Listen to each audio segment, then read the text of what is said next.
When I was traveling from Malawi to England, I had to stop over in Addis Ababa, Ethiopia. It was meant to be just a 2 hour layover, but the airline, Ethiopian Airlines, changed the flight details. So we had to stay in Ethiopia overnight.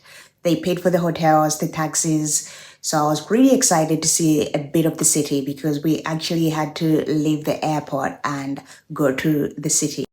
This was on our way to the hotel. I was going to film the whole journey, but once the driver noticed that I was filming, he quickly closed the windows. He then told me it was not safe and I could film with the windows closed. That way nobody could see me since the windows were tinted.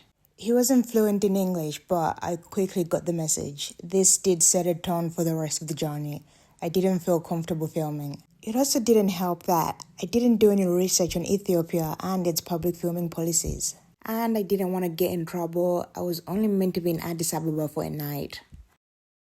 This was the hotel room. It's called the Ambassador Hotel. The staff were really nice and it had a decent view of the city. It looked a lot better in the morning though. But I wasn't going to spend the whole evening in the hotel, so I planned to go out into the city. This was around 7 p.m. As I was about to leave the hotel to go explore Addis Ababa, one of the receptionists actually came up to me and asked me not to go too far away from the hotel because she was worried about my safety. But I was too excited. I was in a new city, so I ventured out. Anyway, as I was outside exploring, this man with a really big gun, like an AK-47, he was walking towards me and I was terrified. He just smiled. He didn't say anything, but I was still so scared because I'm not used to being that close to guns.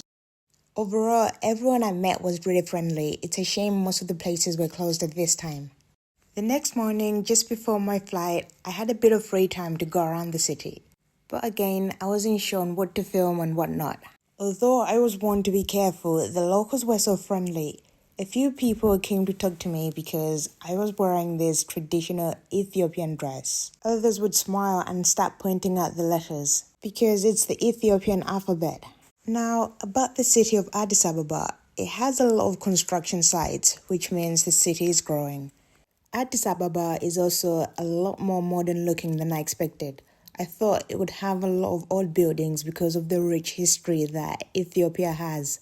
It has never been colonized by Europeans. However, Italy occupied it from 1935 to 1941. If you're wondering what's the difference, well, colonialization would have been if Italy established a settlement and governed Ethiopia. In this case, the Italian military forces were present in Ethiopia but did not succeed in establishing a settlement and also in governing Ethiopia. Ethiopians fought hard for this and are very proud people because of what they were able to achieve. Most African nations gave in to the colonial tactics of divide and conquer, but Ethiopians stayed loyal to each other. They united and fought against any foreign powers. Another thing worth noting is that Ethiopia was already civilized and Christian before Europeans started colonizing Africa, or was trying to colonize Ethiopia. The type of Christianity that arrived in Africa before colonization is the Orthodox type. It's a bit different from the Western type of Christianity. I actually walked past one of these Orthodox churches and you can see how religious a lot of people are in Addis Ababa. I would say about 90% of the people who passed by did stop to pray. They would stop, face the church and say a prayer, or they would go inside the church. When praying, they use a lot of religious gestures like bowing and kneeling. Ethiopia has its own calendar. The calendar has 13 months and has also fasting dates. It was first adopted by the Ethiopian Orthodox Church. The standard calendar is also used officially. When you actually see Addis Ababa or Ethiopia for what it really is, it's completely different from how it's usually reported in the media. Living in Europe, most news you hear about Ethiopia are to do with famine, aid, and poverty. Now, don't get me wrong, that does exist in Ethiopia too, and I saw it. But it also has this developed side that not many people talk about. Every country in the world has the good and the bad side. But for African countries, I guess the focus is always on the poverty and the good side we will be finding out on YouTube. If I took pictures of some of the buildings, especially like this one here, and asked people in other countries where they think this building is located, I doubt most people would think of Ethiopia, since it's usually reported as just a poor country. I didn't get to see all of Addis Ababa, but this area I was in really lives up to Addis Ababa's name, because Addis Ababa means new flower in Ethiopia's national language, Amharic. Even though Amharic is the national language, Ethiopia has over 82 languages. English is used as the language of instruction and for higher education. The signs and billboards, I think, have a mixture of both Amharic and English. Addis Ababa is known to be the political capital city of Africa. The African Union headquarters is located here. Addis Ababa usually hosts a lot of international meetings. It also helps that Ethiopian Airlines is the leading airline in Africa. It has flights to a lot of destinations that a lot of other African airlines don't operate in. And I have to say, for the prices, the services are decent. With the help of Transworld Airlines, Ethiopian Airlines was established in 1945 by the Emperor Haile Selassie.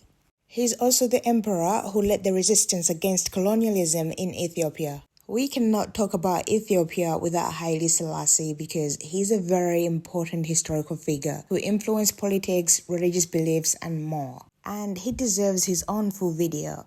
I was filming this from a tinted window. Sorry it's not very clear and the angles I had to work with a shut window. But I hope you get an idea of the city. Since this is the capital city of Ethiopia, I expected it to be a lot busier with a lot more traffic, but this wasn't the case. Maybe a lot of people were working in the offices, so not many people were out since this was a Monday. If any Addis Ababa locals are watching, is it always this quiet? Please let me know in the comments down below. Another thing I noticed is how well maintained the streets are. They are clean, the trees, the flowers, all of the plants are well maintained. Anyway, thank you very much for watching. Please comment down below and tell me what you think about this video. Like, share, and subscribe, and I'll see you next time. Bye-bye.